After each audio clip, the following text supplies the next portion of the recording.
All right, our guy missed one. Let's see if their guy missed one. Ooh, is this place quiet now? Yes, it is. Anderson is good. He knows it. They know it. And Atlanta goes to Miami.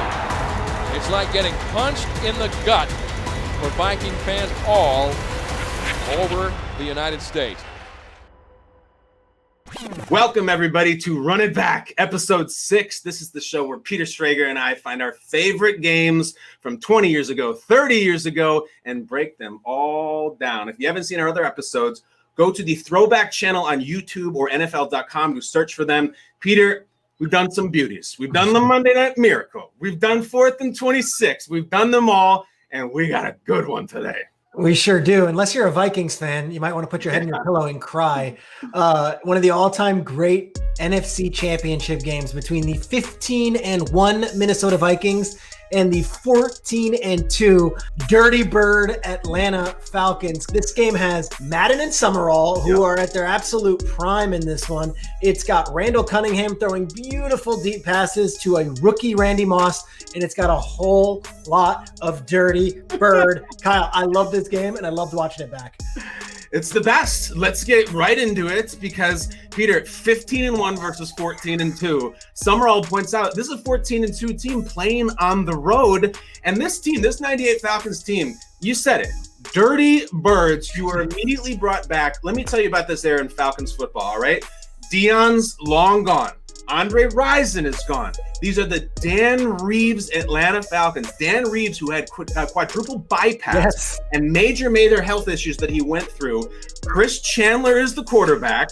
We'll talk a lot about Chandler. And the heart and soul of this offense is Jamal Anderson. This Falcons team led the entire NFL in time of possession. They just ran the hell out of it. And you have an upset for the ages with major drama from two kickers. Again, 14-2 Falcons team going in, it's just supposed to get absolutely destroyed by the Vikings, and it turns out wild. But Peter, this 98 Vikings team, so memorable for so many reasons. Kyle, the 98 Vikings are facing a 14-2 team that, like you said, led the league in time of possession and are 9-point favorites in this game going into it. They were at home in a place, the Metrodome, where they never lost. They were 9-0, and they outscored opponents this regular season by an average of 23 points per game. And let me just take you through the names. Randall Cunningham, not the Eagles version, but Randall Cunningham, who was out of the league for a year, then backed up Brad Johnson for a year, fills in for Brad Johnson after an injury and has one of the all-time great quarterback seasons. And it's not running and dashing Randall Cunningham. It's beautiful, deep ball Randall Cunningham. And he's throwing to Chris Carter, Hall of Famer, Randy Moss, a rookie who is unbelievable in this game, also a Hall of Famer. And they've got Robert Smith in the backfield. And the coach of that offense, well, it's Brian Billick, who, of course, was the architect of one of the greatest offenses ever in this Minnesota team. This Vikings team was so electric that the game even being close was a major upset. And how it comes out, how it ends up, well, that's the stuff that only the history books could write, because you wouldn't believe it if you were told beforehand that this game would go this way. Had incredible players on that team, Peter, but they didn't have O.J. Santiago, and they had the wrong kicker named Anderson. It is absolutely insane. Let's go to the Metrodome. Peter, let's run it back. Let's run it back. So Mitch Berger will start things going. And this is what it's all about. This is what we're talking about, man. Berger's kick sails deep to Tim Dwight, and he's going to bring it from 5 yards deep in the end zone. Kyle, before we get into the game, I just got to, if the Falcons and the Vikings are the main characters in this saga, the Metrodome is certainly the best supporting actor. It's dripping in nostalgia watching this game. I love the Metrodome. It's such just an eyesore, and yet has such a place in my heart. Can we talk about the Metrodome a little bit? Yeah, Peter, it's dripping in nostalgia. I think it's also literally dripping. Yeah. They actually played this football game here. It's the Mall of America of stadiums. It's so tacky and yet so lovable at the same time. You just started. We lived through AstroTurf era. We've seen thousands of games on AstroTurf, and yet when you turn it on, you cannot believe they played tackle football on this. You can't believe the ridiculously fluorescent ceiling. It is like an old friend who dresses badly but still is a really good guy. Yeah. And it's everywhere in this game. I mean, I'm watching this game, and not only am I having like fond thoughts of Chris Carter and, the whatever era of Vikings, the Wade Wilsons I'm also thinking about Kirby Puckett and Kent Herbeck and Greg Gagne and Gary Gaetti and Knobloch. Like, the Metrodome has a place in our hearts. Yeah, listen, Frankie's Sweet Music Viola, we're thinking of him just as we're thinking about, like, this is the big deal. It's the NFC title game. The logo that they have at center field is so bad, and it looks like the worst 7th-tier bowl game. It's as they would say on Twitter, Peter, it's aged terribly, terribly. And yet here we are. This is not the days of this, the Falcons Stadium now or the Vikings Stadium now, these rocket ships that are so luxurious. This is like an old barn with some fluorescent lights, and they're going to play Falcons Vikings here, and it's pretty cool. You mentioned that it was almost dangerous. Moss has a toe tap grab at the back of the end zone. It's literally the back of the end zone and then a giant cement wall right in front of him. Like, there's no rhyme or reason to just how unsafe this stadium is. You're playing on concrete. There are walls all around it. And yet for years, the Metrodome was a part of the fabric of the NFL. Legendary games. And it was totally normal in 1998. And Pat and John are there. And Peter, let's take a moment. We've done many episodes of this show. This is our first Pat and John episode. I feel like we should be in tuxedos for this because we love these gentlemen. Let's break the fourth wall. We were talking about what games to do. And Kyle, you made a point. You said, forget about the teams, forget about the era. I don't care. Can we do a John and Pat game? John Madden, Pat Summerall. This is their 19th season together. They've been with Fox since the 95 season. And now you have this great colossal matchup. And I got to say, Kyle, I don't recall like every game broadcast from this era. They're really good. They're fantastic. It's minimalist. It's perfect. It's none of this over the top. They're not trying to be funny. They just call it. And Madden comes out in the opening remarks. And it's really foretelling of the game to come. And Pat turns him and John, what do they need to do? Well, they just have to keep doing what they've done all year. I mean, this is really their year. It really felt like a coronation. And this team was going to go on and inevitably take on those John Elway, Terrell Davis Broncos. And it was going to be a hell of a Super Bowl. And then the game started. Game starts. And the Falcons, Kyle, shove the ball right down their throats. I got to hand it to this Falcons offense because you're walking into this stadium. And let me set the stage again. This was the most points ever scored by an offense in NFL history. You're walking into the stadium. The crowd is nuts. Noted great home field advantage. And they had been winning games at home, including the playoff game a week earlier against the Cardinals, by an average of 23 points per game. So they just blow away opponents. And the Falcons get the ball. Kyle, how good was this opening drive? It's fantastic. It was a lot of Jamal and not big highlights, just up the middle, rough and tumble. And then you have a spectacular catch by Terrence Mathis. One-handed grab by Terrence Mathis. What a catch. What a catch. And that was it. Like anybody, can you imagine like what Gus Johnson would have done, or Pat McAfee, even Joe Buck these days, like goes a little crazy for those things. Summerall, what a catch. And I love it. Chandler drops. Up the middle, touchdown. Jamal Anderson out of the backfield. And there's the Dirty Birds. So the Falcons stick it right in their face. Jamal has not even crossed the end zone yet. He's getting up to do the Dirty Bird, which was the hottest dance in the whole NFL. Peter, Dirty Bird, first ballot Hall of Famer in end zone dances. Who else is wearing that yellow jacket in the end zone? What other dances? Yeah, 10 years earlier, you had Icky Woods and the Icky Shuffle, right? Gotta do it. I gotta go with that one. I actually have a place in my heart for Ernest Givens and the Electric Slide, did it in Houston. And then people would say Billy White Shoes Johnson doing what he used to do for the Falcons and the Oilers. That's my Mount Rushmore, and I would put Jamal Anderson up there too. Am I missing anyone?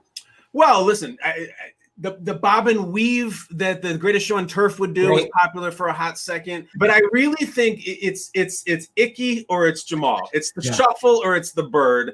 And right now, Jamal might as well be giving the bird to the crowd, too, because the Atlanta couldn't have a better beginning to this thing, dancing and all. Yeah, and the craze of the Dirty Bird has to be discussed, Kyle, because this is a Falcons team that came out of nowhere. And they weren't doing the Dirty Bird until about week 9 of that season. Like it wasn't like it was this thing all season. And then it just took over. It was like the Icky Shuffle. Like everywhere you went, whether you were living in Atlanta, New Jersey, Ohio, California, you were doing the Dirty Bird. And Jamal Anderson was a pretty cool player because here's this guy who's just dominating the NFL in an era with Emmitt Smith and with all these great running backs. And it's Jamal Anderson, who everyone's jersey was wearing that season. And I just decided it is the GOAT end zone dance, and I'll tell you why. It's just hard enough to do where people like you and me can't really do it with the right thing. Icky shuffle, my 5-year-old could do. The Dirty Bird is tough. It takes a little rhythm. You notice Chris Chandler doesn't go doing the Dirty Bird. Jamal's doing it, and only a few select can really pull it off properly, and I'm not one of them. And I love what Madden says. They do that Dirty Bird whether they're home or on the road, and They do it on the road too. Back then, like, you wouldn't do a touchdown celebration on the road. It was like disrespectful. We know Madden's real Dirty Bird, though, is a turducken that he cuts with his hand on national television. Yeah, and then we get classic John Madden coming out of the next commercial break. So it's cold, it's Minnesota, and this might have been my favorite moment of the broadcast. You think of Bill Walton right now, who does these games, and he's wacky and zany, and people on Twitter love it. I don't know what to make of Madden because he's so good with the football, and then he also brings this element where you're going to hear him talk about outdoor living in Minnesota. Just take a watch. that snow is pretty, and if you don't have to live in it, one thing about being up here in Minnesota, they really enjoy cold weather, they enjoy snow, they enjoy ice fishing and the things that you can do outdoors, and they're kind of special about that. It's a beautiful moment. Like, I'm almost tearing up about the majesty of the pure snowfall in Minnesota. And I'm also thinking, Peter, if you're watching this right now and you're like 17 years old and, you follow Logan Paul on Instagram or whatever, like, are you like, what is that old man talking about? He's talking about the snow, and it's beautiful, and you're going to listen. Yeah, and the ice fishing. And let's go one step further. If you're 17 years old, if you're 35 years old, even if you're 40 years old, you might not know that John Madden was anyone other than a video game. And John Madden was the voice of every big NFC game for about 25 years. And he's talking about the snow, and that's why you loved him. You felt like he was your uncle inside your living room watching with you. And yeah, it's nice if you don't have to live out there throughout the year. It's nice. It is fantastic. And Madden just feels like he likes that much better than, Hard Rock Stadium in Miami. It's a beautiful place. This felt like a Madden place. Watch Christie here. Boom, he just stops that blitz in the middle. Let's talk some gear. Let's get into this. Falcons Vikings is just your classic prototype starter versus Reebok matchup. You have Lakers, Celtics, Bears, Packers, starter versus Reebok all over the field. The jackets, the shirts, the uniforms. And we can't get this far into the segment without talking about this. Peter, I'll give you a hypothetical. Yeah. You have to go to a New York nightclub, midnight, hot club. You lost a bet, though. Walking into that club, you have to wear Gary Anderson's helmet or Morton Anderson's helmet. Which helmet are you choosing? Two absurd helmets in an absurd era with both guys named Anderson. Talking about gear, how about Dan Reeves, the head coach of the Atlanta Falcons, with a sick vest? Like, you don't see many vested. I remember Dan Reeves in a shirt and tie when he was with the Broncos. Now he's casual Dan Reeves. He's living his best life. He's in the NFC Championship game, nothing to lose, and he's got a cool vest on. I think Dan Reeves looks pretty good at this thing. He does. I always respect. There's a moment for coaches where they go through the repertoire of what they could wear on the sideline, and they're like, give me the vest. Yeah, it's a classy look. You look a little bit like royalty. He wears it well. Yeah. Foge Fazio, I don't know if I'm pronouncing that right. He's the defensive coordinator of the Vikings. The late, great Foge Fazio has a giant wristband as a defensive coordinator, calling defensive plays off a wristband. So Fazio's wristband is fantastic. I also want to shout out, Ray Buchanan has the OG bandana. The full-on do-rag bandana. That bandana is extremely 90s, flapping in the wind like that, and I miss those things. I'll tell you what, Ray Buchanan has a hell of a game here, too. Ray Buchanan's awesome in this game. He's got to cover Carter. He has to cover Moss. And he has beat a couple times, but he's also, Ray Buchanan is also one of those guys who does a lot of this when they don't make the catch. And God bless him. He's going against two absolute beasts. A couple other quick aesthetics that jumped out to me in terms of the gear. This is when the Vikings helmets didn't really match their uniforms. They have since changed them. The Pantone colors were off. It was like 162 purple versus 161. Aesthetically, it wasn't great. You got two Crayola crayons, and technically they're both purple, but they're not the same color. That's it's like the helmet is grape and the uniforms are plum, or something like that. It doesn't really work together. And let's have a look at the Minnesota offense led by Randall Cunningham, who had just a sensational year. The Vikings get the rock, and we get the Randy Moss experience right from go. Cunningham tries to throw a deep pass to him. Ray Buchanan doesn't know what to do. Pass interference. And on the very next play, Cunningham winds up with what is like, you just wouldn't see a throwing motion like this. A slow, deliberate Randall Cunningham bomb to Moss. Moss with a most beautiful toe tap in the back of the end zone with space being an issue, catches it, touchdown, and then you get this incredible call from Madden and Summerall. What a player. He tells Randall Cunningham, just chuck it out there, dog. And that's exactly what Randall Cunningham did. And I think it's fascinating on Madden's call because, Peter, this is in January of 99. And about a year and a half later, a film called Finding Troy with Sean Connery would come out, in which he says, "You're the man now, dog."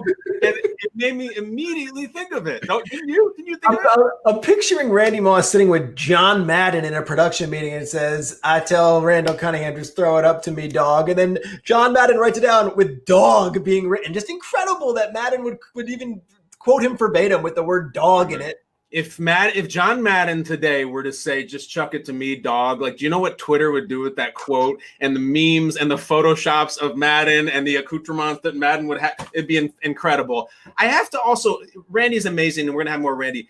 It's absurd that wall is there. I feel like I'm watching an Iowa Barnstormers game. Like, the boards in arena football are called dasher boards. They have a dasher board about 6 inches over the end line, and they're already playing on a field of asphalt. Why is there a wall there, padded or not? And Moss still makes the catch. Kyle, Randy Moss that season. Let's just set the stage here. NFL draft. He thinks he's going to the Dallas Cowboys. He slips. They take somebody else. He falls all the way to the 20s. Dennis Green says, "I got you." They take him. And he's on the warpath. He's like the original chip on your shoulder guy before Brady, before all these other guys who get people drafted before them. He leads the NFL in touchdowns with 17 as a rookie, which is still an astounding number. Goes on to have one of the best rookie seasons ever, maybe one of the best NFL seasons as a wide receiver before he does it again and is even better with the Patriots. But like, Moss was unstoppable. And culturally, Kyle, I don't know if anyone's even scratched the surface like a rookie Randy Moss in the pop culture lexicon since. Sensation. They had to watch it. Did you see what Randy Moss did? Again, pre-social media, all of that. The coolest story of the year by far. And it was just one of those where, like, everyone was terrified to take him, and they were so worried. And obviously, Jerry Jones did not take him, and we know what Randy did to the Cowboys that year. Yeah, he had 3 touchdowns on Thanksgiving and over 160 yards. On 3 catches. On 3 catches.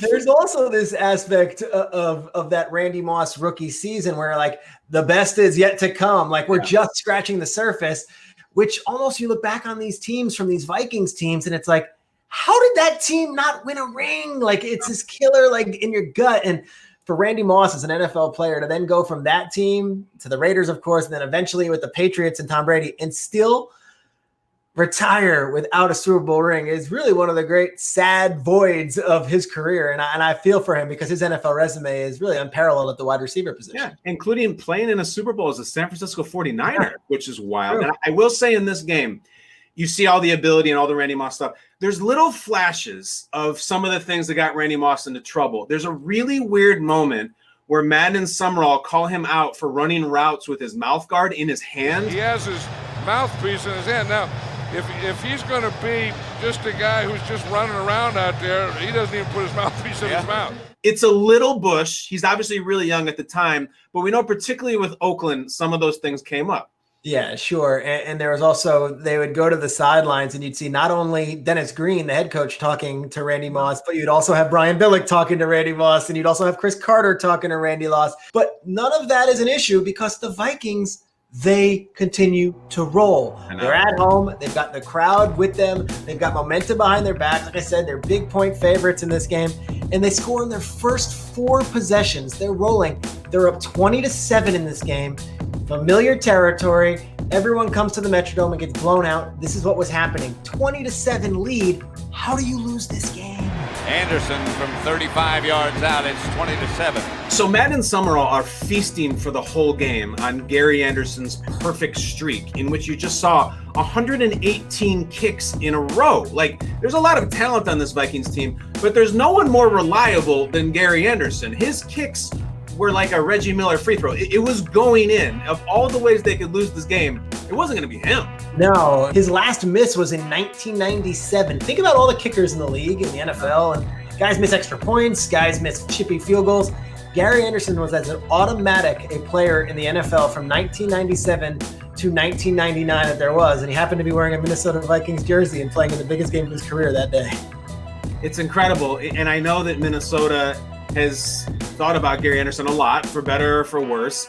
Let's talk about someone, Peter, when you and I watched this game that we haven't thought about in a long time. You put on the game, you watch it on YouTube, this player comes up, and you're like, it's been over 20 years since I have thought of Leroy Hoard. Leroy Hoard! And I'm so glad to do it. It's a pleasure. Leroy Hoard, the running back who backed up Robert Smith, sort of spot duty and whatnot, and he has big downs in this game. When's the last time you thought about Leroy Hoard? Years. And I think of Leroy Hoard as a Cleveland Brown. I don't know if he was on Tecmo Bowl or early versions of Madden as a Brown, but like Leroy Hoard, good seeing him here. And like you said, gets a lot of real carries in this game. Leroy Hoard, let's not go ever 22 years again without thinking of you. All right. No. It's always a pleasure. And the Vikings have this thing cooking. Yeah. They score on their first 4 possessions. They're up 20-7. But Kyle, I think this is a good time for us to mention a segment we call Jarring Aesthetics. Oh, good. We got to just stop down for a second and discuss Brian Kozlowski's neck. Falcons tight end. Peter, you fullback. I think fullback. I think he played both. He's one of those guys, Kyle. I don't know what he was. He's a giant guy with a massive neck. We've seen Zach Thomas. We've seen Takeo Spikes. Yeah. Kozlowski can hang. I'm telling you, you put him in the neck weight room, he is hanging with those guys. Yeah, I don't know if Kozlowski was even a great football player at any level, or just one of those guys where like, he's got a huge neck. He's going to start. Great neck. I also, Peter, I want to call out, in this era of Vikings football, their logo was so perfect. It was these blocky purple letters that were like the N just had 2 slices and a rectangle, and it had the back of their helmet. It was in the end zone. It's changed wildly since then. The font and the style and the size of that Vikings logo, it was just like, all right, Minnesota Vikings, let's rock. And you're right. Good.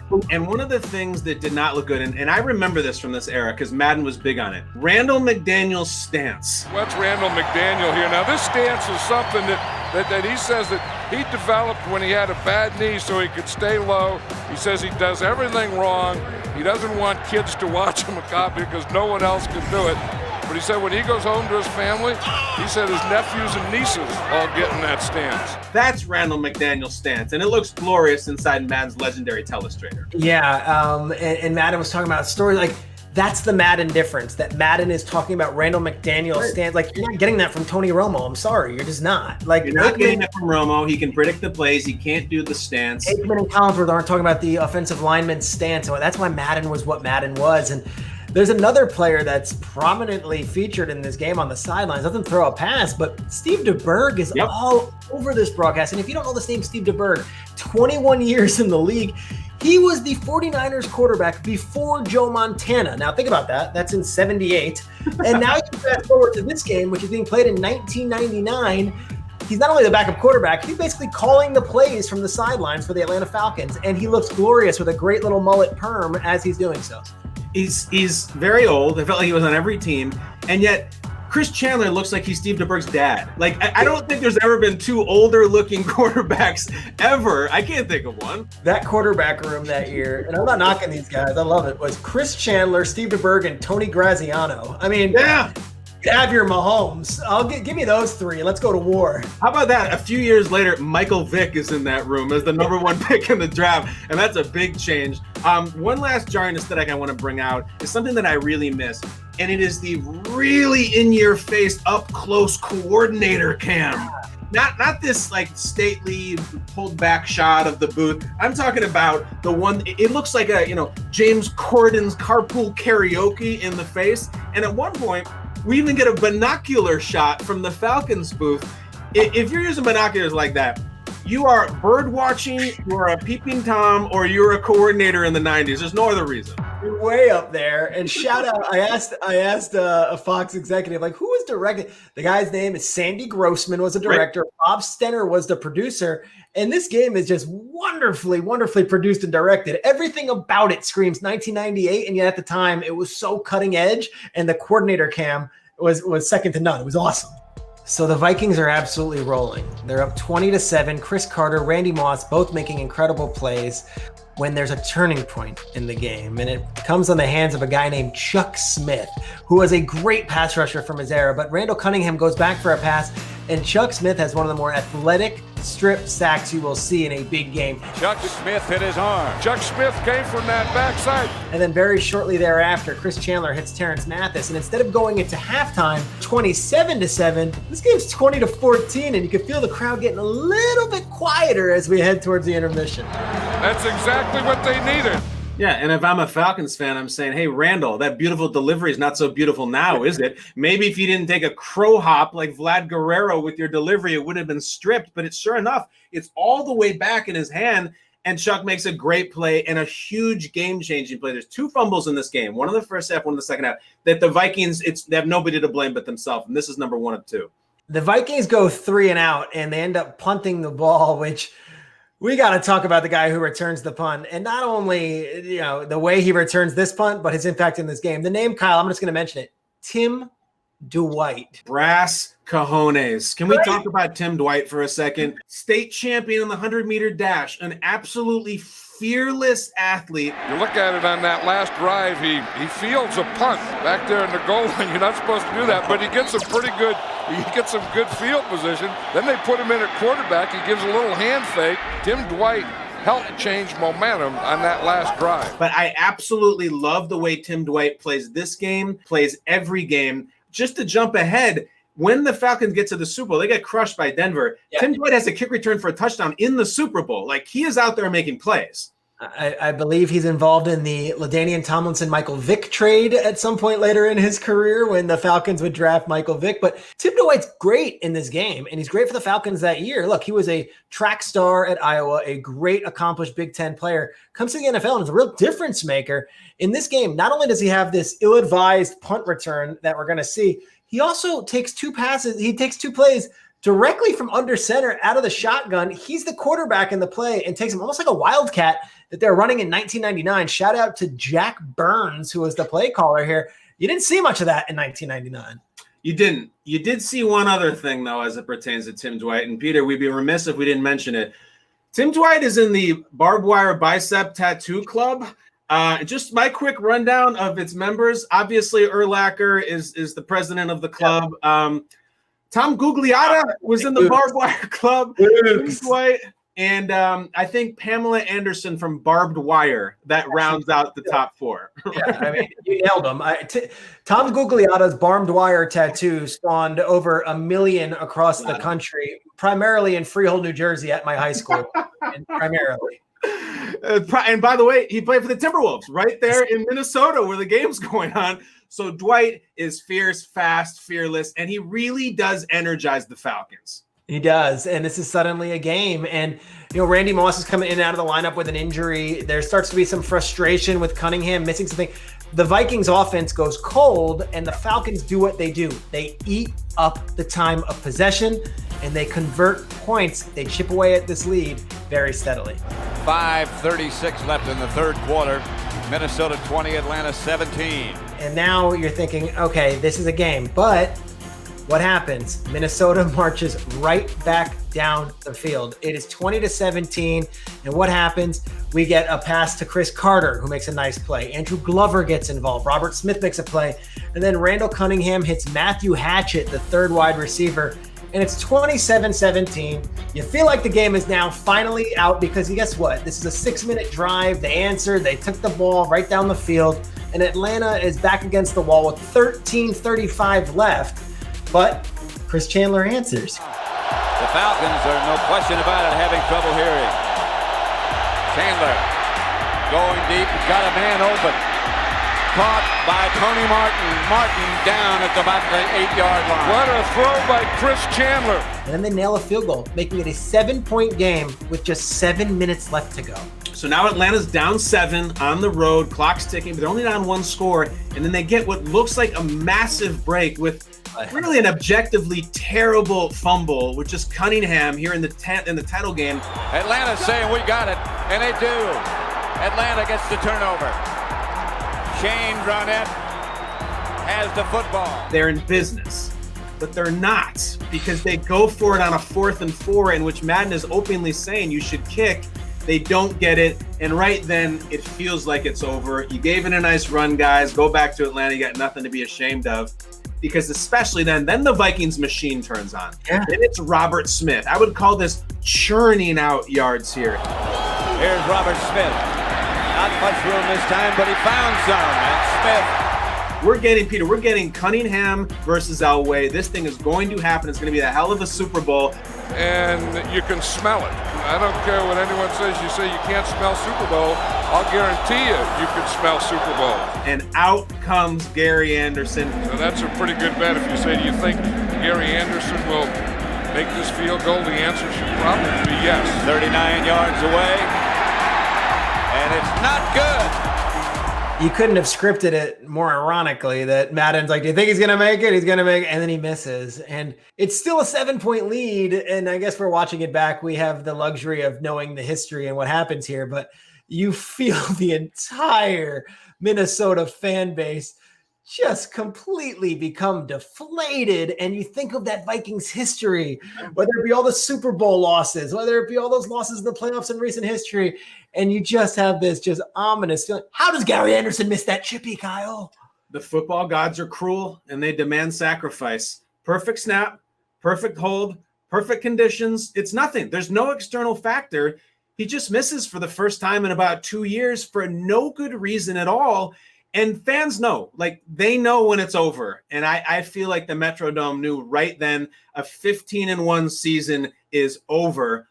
But Chris Chandler still had to do a little bit of work. Like this thing, they still could have stopped him. The Chan man was like, I'm going to make this about me. Jamal Anderson is not breaking off any big runs. I'm going to go to work. And you damn well better believe he does. 2 minutes left. Pat Summerall with John Madden. We're at the Metrodome in Minneapolis. The Vikings lead by a touchdown. Chris Chandler connects with a guy named Ronnie Harris for 29 yards.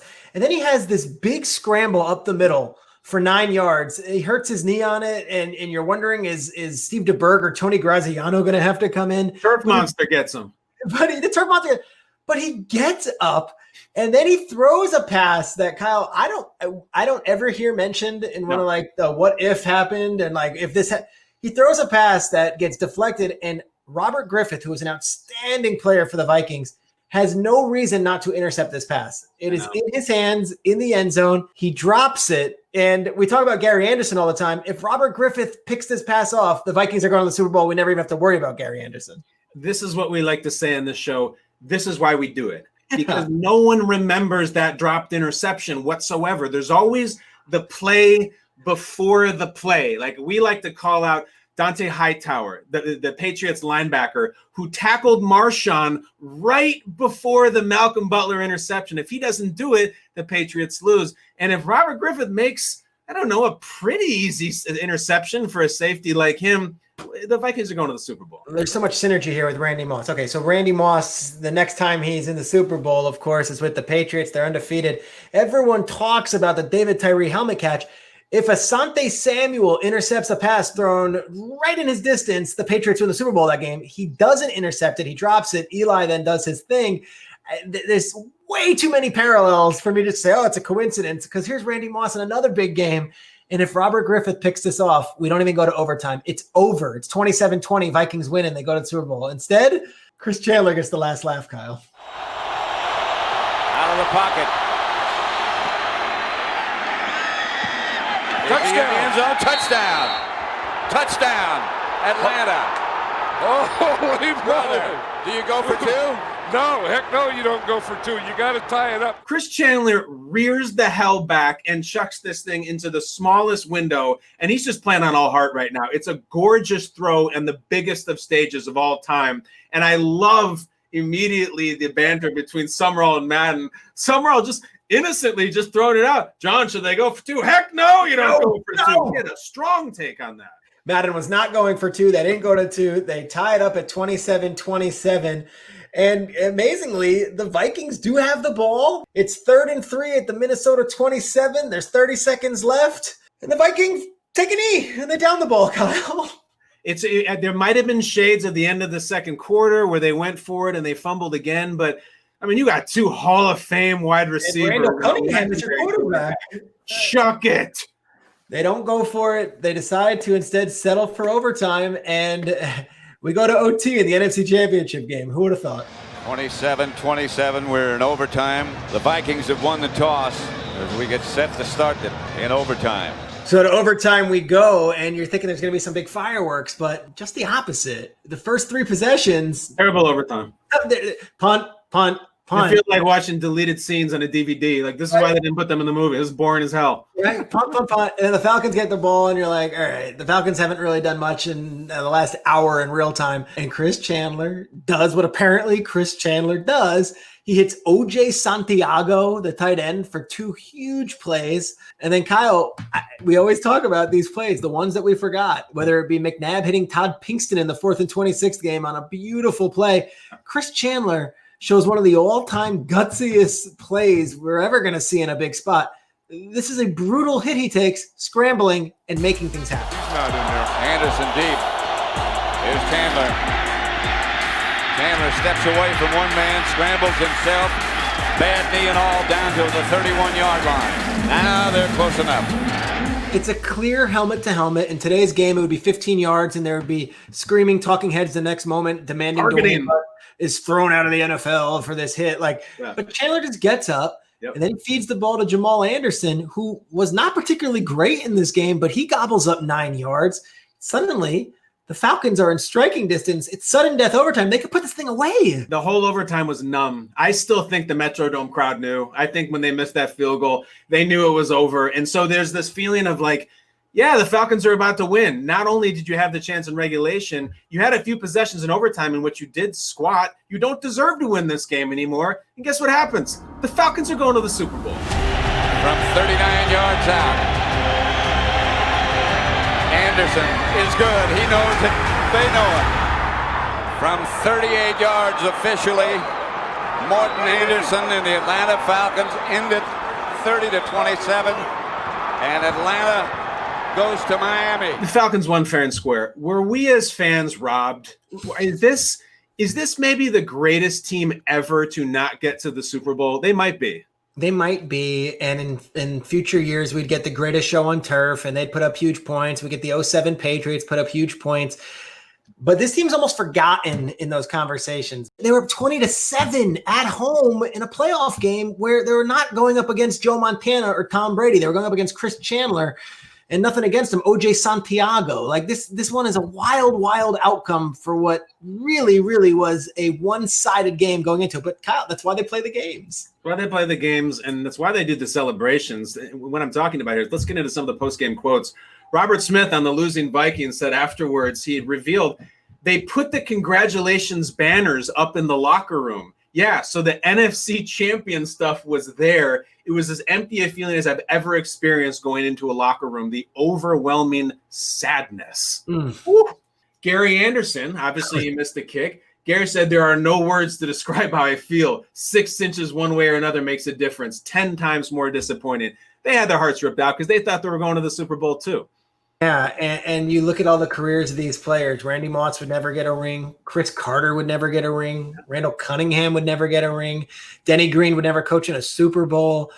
Robert Smith would never get in a ring. And Randall Cunningham's a fascinating one because the next year Jeff George replaces him in the lineup, and Cunningham would not take a pay cut and is eventually released by the Vikings.